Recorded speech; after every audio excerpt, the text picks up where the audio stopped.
বিষ্ণু ইসা ইসলাম ওনার ইহুদি প্রতিবেশীর বাসায় যেতেন। কোন প্রতিবেশী? ইহুদি। আওয়াজ করে বলেন, কোন প্রতিবেশী?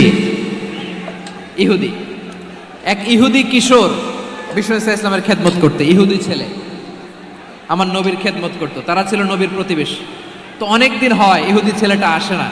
বিষ্ণুনবী খোঁজ দিলেন, ঘটনা কি? একটা ইহুদি ছেলে না আমার খেদমতে আসতো, ছেলেটা কই? খোঁজ নিয়ে জানলেন ছেলেটা অসুস্থ। বিষ্ণু ইসা ইসলাম ওই ইহুদির বাড়িতে চলে গেলেন ওই ছেলেটাকে দেখা করার জন্য, ভিজিট করার জন্য। সুবহানাল্লাহ পড়বেন না? গেলেন, যে দেখে ইহুদি ছেলেটা মুমূর্ষ, যান যান যায় যায় ভাব, বিছানায় পড়ে আছে, তার বাবা দাঁড়ানো। বিশ্বনবী তার মাথার পাশে বসলেন, মাথায় হাত বুলিয়ে দিলেন, আর ছেলেটাকে বললেন, আসলিম, হে ইহুদি ছেলে, আসলিম, ইসলাম ধর্ম গ্রহণ করো। তো ছোট্ট ছেলে ভাবে আমরা ইহুদি, এখন ইসলাম ধর্ম গ্রহণ করলে আব্বা যদি